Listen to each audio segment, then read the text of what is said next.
আমাদের এই যে 10 জন খুশিন করে দিয়েছে বিএসএফ, এটা নিয়ে কিছুক্ষণ আগে আমাদের একটা উত্তেজনা পরিবেশ তৈরি হয়েছে। দুই পক্ষেই একেবারে অ্যাকশনে প্রায় চলে গেছে, এখনো সেই পরিস্থিতিতেই আছে।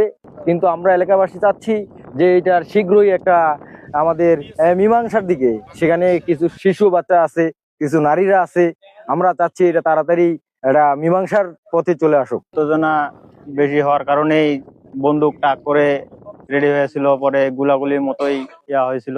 অসহায় লোকগুলা পড়ে আছে, ছোট ছোট বাচ্চাগুলা পড়ে আছে।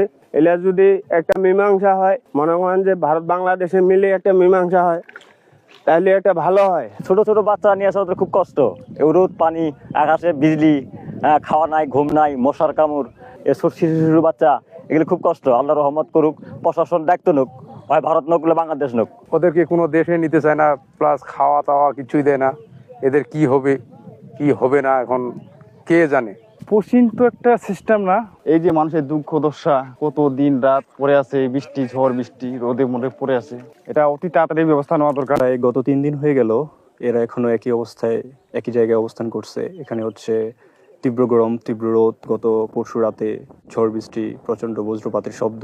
মানে তারা অনেক কিছু সাফার করে এখানে এখনো স্টিল দাঁড়ায় আছে, কারণ তাদেরকে ইন্ডিয়া হচ্ছে মানে পুশিং করার চেষ্টা করছে বাংলাদেশে অবৈধভাবে, যেটা ইন্টারন্যাশনাল আইন অনুযায়ী মানে গ্রহণযোগ্য না। তাই বাংলাদেশের বিজিএফ এটাকে মানে রুখে দেওয়ার জন্য এখনো তারা স্টিল এখানে দাঁড়িয়ে আছে বাংলাদেশের সীমান্তে। এখন তাদেরকে ইন্ডিয়ার একটা জিরো অবস্থানে তাদেরকে রাখছে। তারা এখানে গত 3 দিন ধরে অবস্থান করছে। তাদের মধ্যে যে মানে সমস্যাগুলো ঘটছে, এগুলো আসলে অকল্পনীয়। এগুলো সাধারণ মানুষের সাথে আসলে ঘটা উচিত না।